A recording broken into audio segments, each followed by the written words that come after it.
미술이 어렵고 다가가기 힘든 당신, 그런 당신을 위해 준비했습니다. 안녕하세요. 미술을 찍어 먹어보는 시간, 찍어 먹는 미술사의 시지연입니다.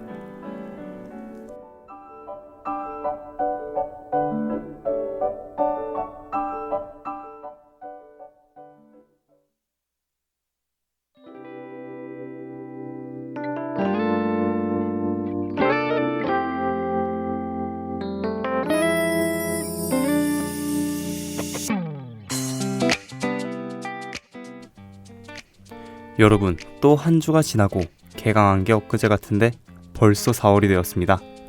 주말은 잘 지내고 오셨나요? 3월달보다 확실히 날도 더워진 것 같아요. 그렇다고 이불을 던져버리고 주무시지 마세요. 왜냐면 제가 얼마 전에야 겨우 감기를 떨쳐냈는데 그새 조금 덥다고 이불을 벗어던지고 자는 바람에 또 감기에 걸렸답니다. 참. 지금 또 자세히 들어보시면 묘하게 코맹맹이 소리가 나지 않나요? 그래도 저번처럼 목은 안 아파서 불행 중 다행입니다. 요즘 날도 따뜻한데 또 꽃들이 엄청 이쁘게 피었더라고요. 저는 아침에 조천 옆 산책길로 러닝을 뛰러 갈 때가 있는데 길을 따라 꽃들이 이쁘게 피어 있어서 러닝머신을 뛰는 것보다 풍경을 보면서 뛰고 눈도 즐겁고 훨씬 덜 지루하고 재밌는 것 같더라고요. 꽃 구경 가는 게 유행이라길래 저도 유행을 따라잡고자 이번에 일 끝나고 서울숲으로 꽃 구경을 다녀왔는데요. 꽃도 많고 날씨도 엄청 좋아서 왜 다들 꽃 구경 하는지 알겠더라고요. 서울숲도 사람이 꽃만큼이나 많았는데 석촌호수나 한강같이 더 인기 있는 장소들은 사진으로 보니까 꽃보다도 사람이 더 많은 웃픈 상황이 생기기도 했다네요. 저는 그렇게 사람 많은 곳에 가면 괜시리 힘이 다 빠지는 것 같아요. 사람이 많아지면 짜증나고 어쩌면 타노스가 옳지 않았을까? 라는 생각을 하곤 합니다. 특히 야외보다는 전시회 같은 실내에 있을 때 수많은 인파들로 꽉꽉 막히고 줄 서 있다 보면 정말 제 숨이 턱 막히는 것 같더라고요. 여러분 또 그러신가요? 자, 사담은 이쯤 하도록 하고 여러분 이 정도 말했으면 오늘의 주제가 무엇인지 느낌 오시죠? 오늘의 주제는 바로 뻔하게 꽃놀이 아니냐고요? 아닙니다. 그럼 오늘의 주제를 얘기하기 전에 힌트로 노래 한 곡 듣고 오시죠.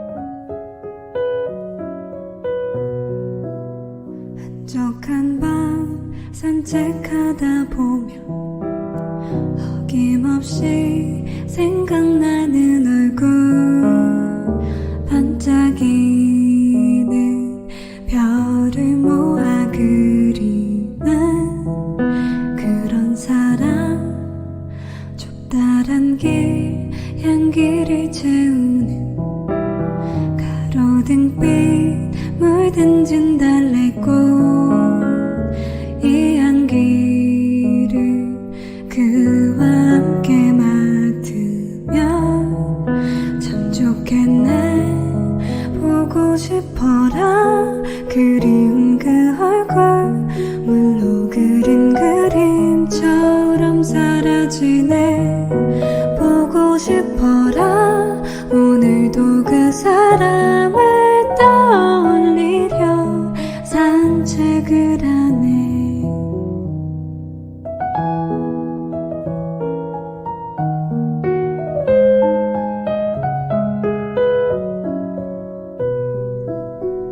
대기는 차갑게 감싸고 생생하게 생각나는 그때 안타까운 빛나던 시절 뒤로 하고 가던 보고 싶어라 그리운 그 얼굴 물로 그린 그림처럼 사라지네. 보고 싶어라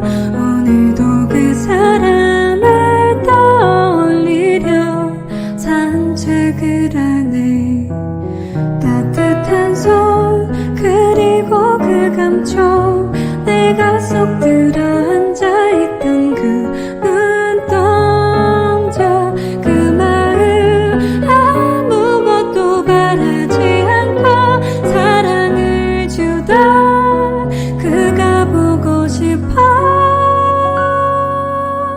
지내 그리운 그 얼굴 물로 그린 그림처럼 사라지네 보고 싶어라 오늘도 그 사람을 떠올리려 산책을 하네 오늘도 산책을 하네 오늘도 산책을 하네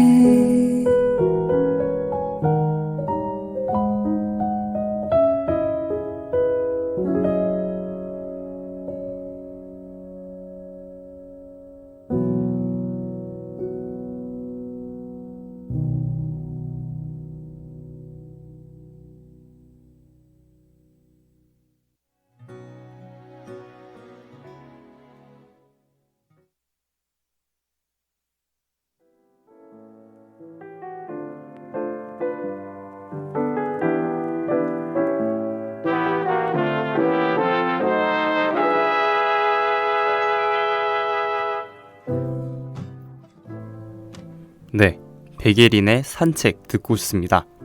오늘의 주제는 꽃놀이가 아닌 더 큰 개념이라 볼 수 있는 산책에 대해 이야기해볼까 하는데요.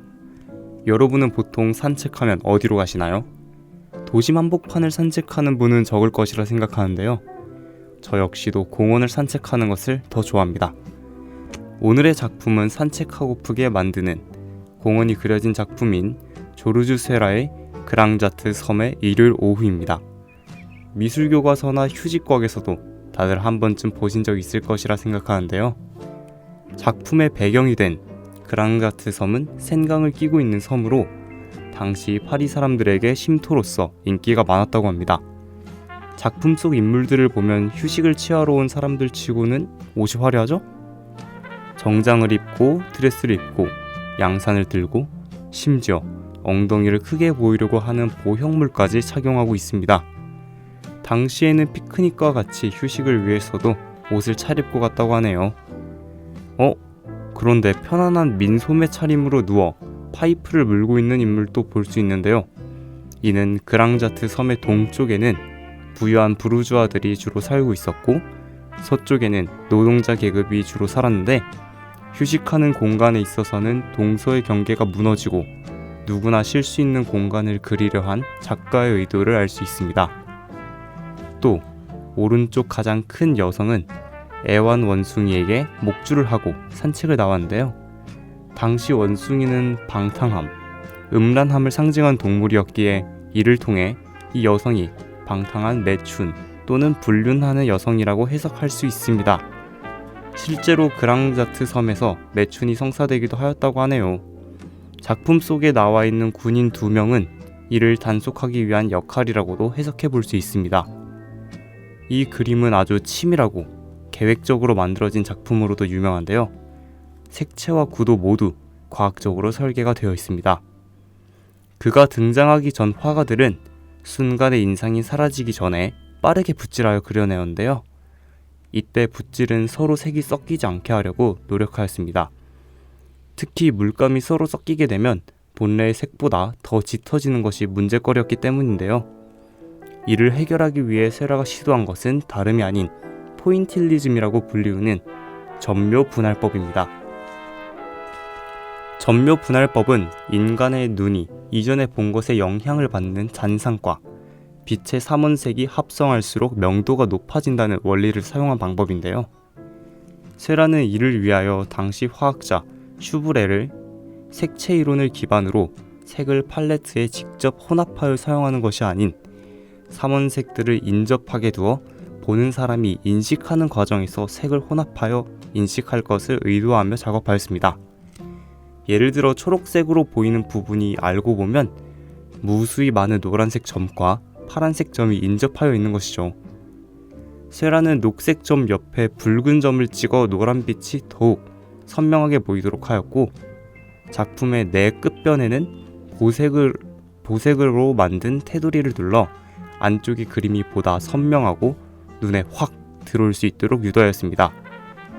또 공간이 얼마나 멀리 있는가 가까이 있는가에 따라 근경, 준경, 원경으로 구분을 할 수 있고 가로선, 세로선, 대각선을 통해 인물의 위치를 수학적 질서를 가지고 정확하게 배치하였기에 뛰는 모습이 그려져 있음에도 불구하고 매우 정적인 인물들의 모습을 보여줍니다. 인물들의 모습 또한 6개월에 걸쳐 같은 공간에서 여가를 향유하는 사람들의 모습을 드로잉하여 40여 가지의 모델을 만들었으며 이를 활용하여 안정적인 구도를 짜기 시작하였고 수많은 연습작들을 그린 후에야 완성된 구도를 갖출 수 있었기 때문입니다. 이러한 세라의 전묘분할법은 신ing상주의라는 학파의 대표적 기법이 되었으며 우리가 흔히 아는 고흐, 조르주 브라크, 마티스, 피사로와 같은 화가들에게도 영향을 주었고 현대의 TV에도 이와 같은 방법이 적용되었습니다. 왜 우리 어릴 때보다 아날로그 TV, 화면 가까이 다가가면 따다닥 하면서 따갑던 TV 있잖아요. 그 TV가 곧 예시가 될 수 있습니다.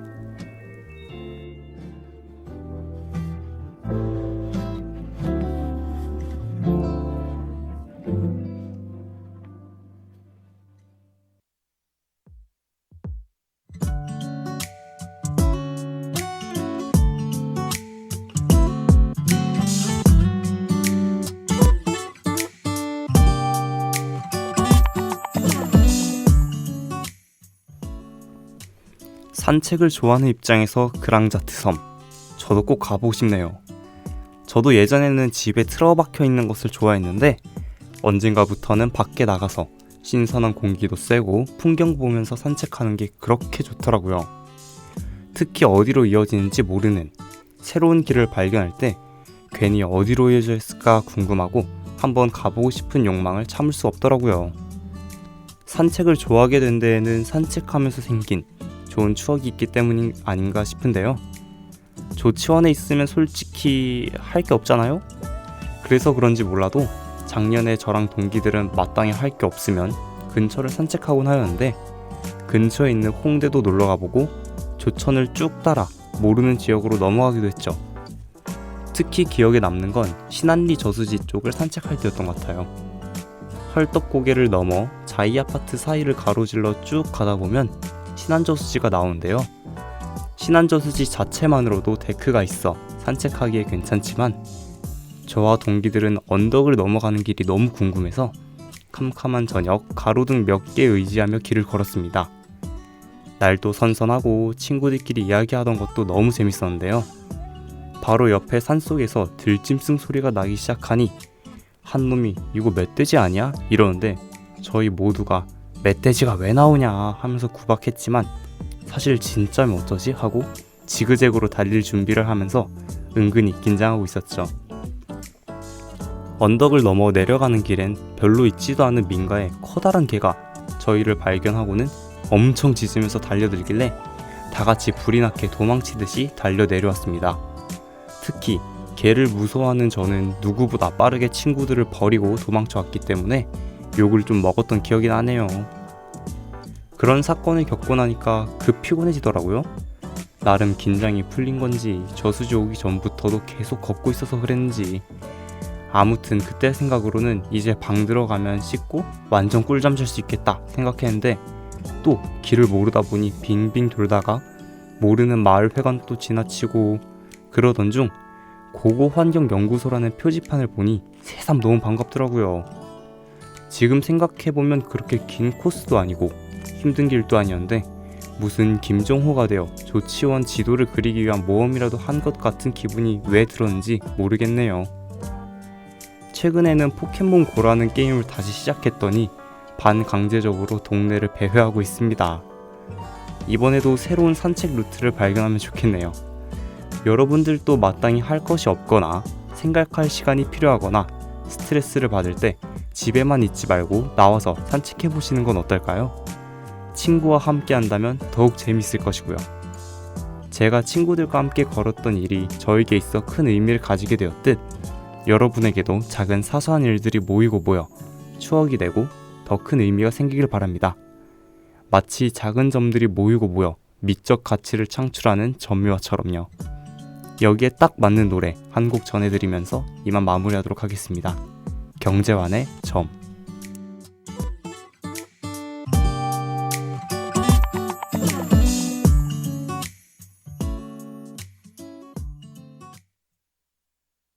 돈 주고는 못 살 경험을 하고 있지. 난 어제를 살았고 또 오늘을 사는 중. I can't find 내가 무너질 이유. 잃어버린 것들은 전부 새 걸로 오지. 생각보다 어렵던 일에 좌절하고 말았지. 난 뭔데 이게 어렵나. 꺼지라고 그냥 저 멀리 나 외면이 일상. 불이 타도 몰라라. 시간이 잠재워주길 묻고 사니 이게 왜 진짜. 잊고 살아도 모두 밑거름. 버리고 싶어도 남아있거든. 오늘 세 번째 커피마저도 언젠가에 좀 밑거름. 난 또 버리기는 싫어 나의 아까운 시간들을. 가끔 발목이 무거웠네. 차라리 되돌아가고 싶었지만 이건 다 삶의 처음일 뿐이야. 먼 훗날 완성되겠지 나의 점묘화.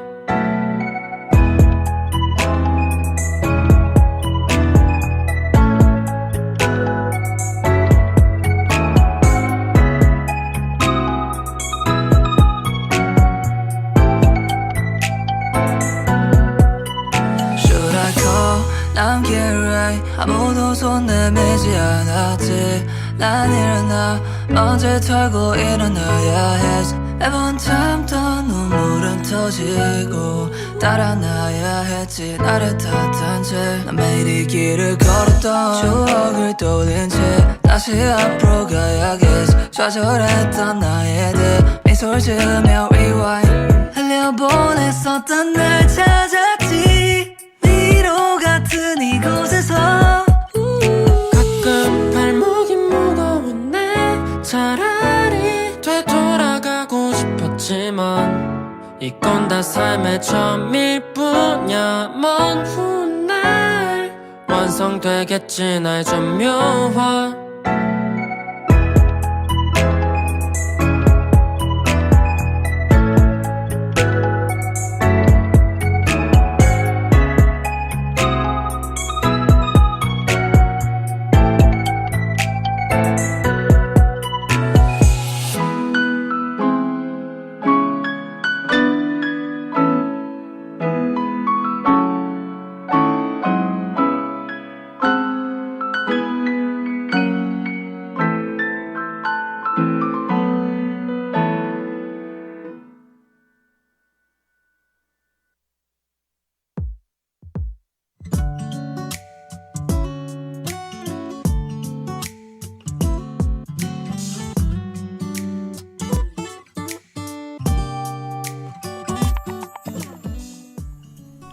자, 오늘 이렇게 조르주 피에라 세라가 점묘분할법이라는 과학적 원리를 통해 그려낸 그랑자트 섬의 일요일 오후라는 작품을 분석해보고 산책과 관련된 이야기를 나누어 보았는데 어떠셨나요?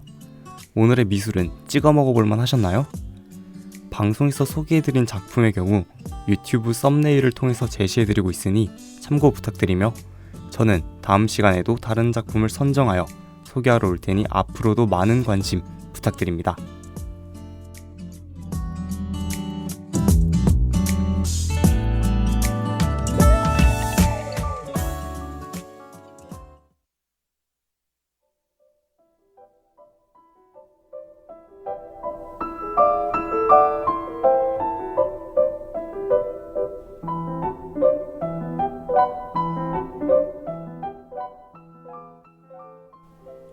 이상으로 제작, 진행의 시지연, 기술의 김세윤이었습니다. 감사합니다.